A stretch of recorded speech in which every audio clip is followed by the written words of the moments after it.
லக்ஷ்மி ஸ்ரீ சமையலறையில் இன்றைக்கி வந்து நம்ம இந்த 3 பொருளை வச்சு எப்படி ஹெல்த்தியான நம்ம ரெசிபி எப்படி செய்யுதுன்னு பார்க்கலாங்க. கை கால் வலி, முட்டி வலி, இடுப்பு வலி இருக்கிறவங்களுக்கெல்லாம் இந்த கம்பு, பச்சைப்பயிறு எல்லாம் ரொம்ப நல்லதுங்க.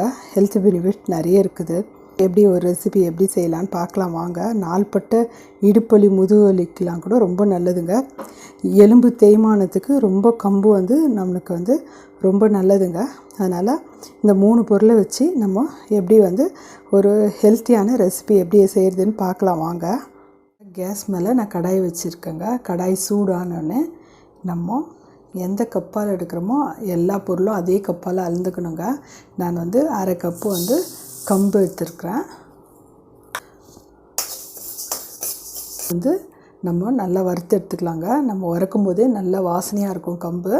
பொரிஞ்ச உடனே நம்ம கம்பு எடுத்துடலாம். எல்லாம் வறுத்து எடுக்கிறதுனால நம்மளுக்கு வந்து எது செஞ்சாலும் டேஸ்ட் வந்து கொஞ்சம் நல்லா இருக்குங்க.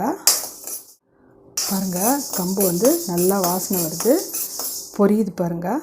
கம்பு நல்லா படப்படன்னு பொரியுது பாருங்கள். இப்போது இந்த ஸ்டேஜில் நம்ம எடுத்துடலாங்க. கம்பு எடுத்தாச்சு. அப்புறமா வந்து நம்ம பச்சைப்பயிறு, அதுவும் நம்ம 1/2 கப்பு எடுத்துருக்கோங்க. அதுவும் நம்ம நல்லா வறுத்து எடுத்துக்கலாம். பச்சைப்பயிரில் வந்து நம்மளுக்கு நல்ல ஹெல்த் பெனிஃபிட் நிறைய இருக்குதுங்க. நிறைய வந்து நம்ம பச்சைப்பயிறு சேர்த்துக்கலாம். குழந்தைங்கள்லேருந்து பெரியவங்க வரைக்கும் நம்ம பச்சைப்பயிறு சேர்த்துக்கணும்னா நம்மளுக்கு ஹெல்த்து நல்லா இருக்குங்க. நல்லா வறுப்பட்டுச்சு. இப்போது நம்ம பச்சைப்பயிறு நம்ம எடுத்துடலாம். நம்ம பச்சைப்பயிறு எடுத்த கப்புலேயே வந்து 1/2 கப்பு வந்து கலக்காய் கொட்டை எடுத்துக்கலாங்க. நம்ம எந்த கப்பால் அளக்கிறோமோ எல்லாம் 1/2 கப்பு எடுத்துக்கலாங்க. கலக்காய் கொட்டையை வந்து நல்லா நம்ம ஸ்லோவாக வச்சு நம்ம நிதானமாக பொறுமையாக வறுக்கலாங்க. அப்போ தான் வந்து ஃபுல்லாக வந்து வறுப்படும், நல்லா டேஸ்ட்டும் நல்லாயிருக்கும். பாருங்கள், நம்ம ஸ்லோ ஃப்ளேமில் வச்சுட்டு கலக்காவை நல்லா வறுத்துட்டோம். இவ்வளோ வறுத்தா போதுங்க. நம்ம ஆஃப் பண்ணிடலாம். கேஸை ஆஃப் பண்ணிட்டு எடுத்து ஒரு தட்டில் ஆற வச்சிடலாங்க. நம்ம வறுத்ததெல்லாம் வந்து ஆறட்டங்க. அதுக்குள்ளேயே வந்து நம்ம வெல்லம் கரைச்சி எடுத்துக்கலாம். பாருங்கள், இந்த கப்பால் தாங்க நான் 1/2 கப்பு எடுத்தேன் எல்லாமே.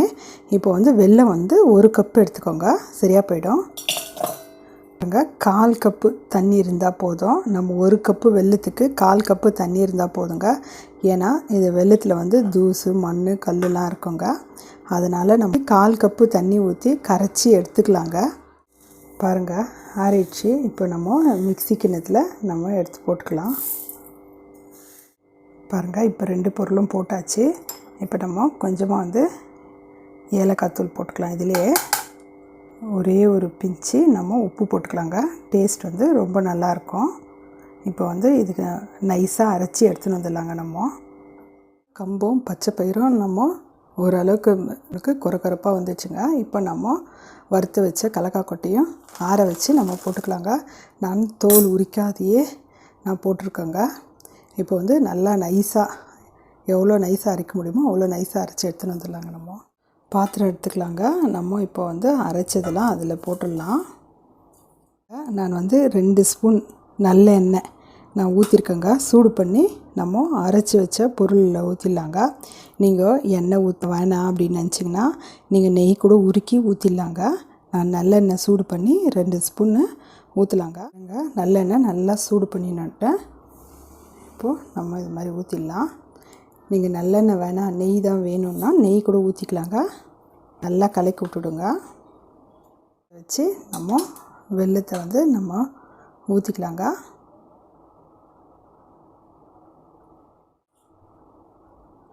வெடிக்கட்டி ஊற்றிட்டு ஒரு 1/4 ஹவர் இல்லைன்னா ஒரு 1/2 ஹவர் நம்ம தட்டு போட்டு மூடிடலாங்க. ஏன்னா அப்போ தான் இழுத்து நல்லா வந்து நம்ம உருண்டை பிடிக்கிற பதத்துக்கு வரும். பாருங்கள், எவ்வளோ இலக்கமாக இருக்குது.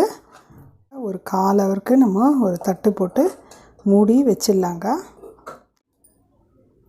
நம்ம உருண்டை பிடிச்சிடலாங்க. பாருங்கள், நல்லா சாஃப்டாக இருக்குங்க. பாருங்கள் எவ்வளோ நல்லா இருக்குதுன்ட்டு. கம்பு வந்து நம்ம போனுக்கெலாம் ரொம்ப ஸ்ட்ரென்த்தாக கொடுக்குங்க. பச்சைப்பயிரும் உடம்புக்கு ரொம்ப நல்லதுங்க. உடம்புக்கு வந்து ரொம்ப நல்லா ஸ்ட்ரென்த்தனுங்க. நம்ம கம்பு போட்டிருக்கிறதுனால இரும்பு சக்தி ஜாஸ்தி இருக்குதுங்க. எலும்பு தேய்மானம் நம்மளுக்கு ஆகாதுங்க. இந்த மாதிரி வாரத்தில் 2 நாள் செஞ்சு கொடுங்க. குழந்தைங்களுக்கு ரொம்ப விரும்பி சாப்பிடுவாங்க.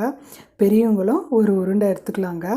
ஏன்னா இதில் பச்சைப்பயிறு கம்பு தாங்க நம்ம ரொம்ப நல்லது உடம்புக்கு. கம்பில் நம்ம வந்து டாக்டர் சொல்கிறாங்க வாரத்தில் 2 நாள்லாம் நீங்கள் கம்பு எடுத்துக்கோங்கன்னு சொல்கிறாங்க. இந்த மாதிரி நம்ம வந்து கம்பில் நம்ம இந்த மாதிரி ஹெல்த்தியான உருண்டை செஞ்சு கொடுத்தோம்னா குழந்தைங்களுக்கு ரொம்ப ஸ்ட்ரென்த்தனாக இருக்குங்க. எனக்கு வந்து 10-11 உருண்டை வந்திருக்குதுங்க. நீங்கள் வந்து இந்த மாதிரி செஞ்சு பாருங்கள், குழந்தைக்கு ரொம்ப நல்லதுங்க. பாருங்கள் சாஃப்டாக அப்படி இருக்குது. நம்ம கொஞ்ச நேரம் ஊற விட்டுட்டோம்னா நல்லா சாஃப்டாக ஆகிடுங்க.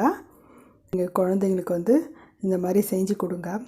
கம்பு வந்து நம்மளுக்கு உடம்பு வலிமைப்படுத்துங்க. நம்ம செஞ்சு பார்த்து குழந்தைங்களுக்கு பெரியவங்களுக்குலாம் கொடுக்கலாங்க. குழந்தைங்களுக்கு டெய்லி வந்து ஸ்நாக்ஸ் பாக்ஸில் ஒரு உருண்டை வச்சு கொடுக்கலாங்க.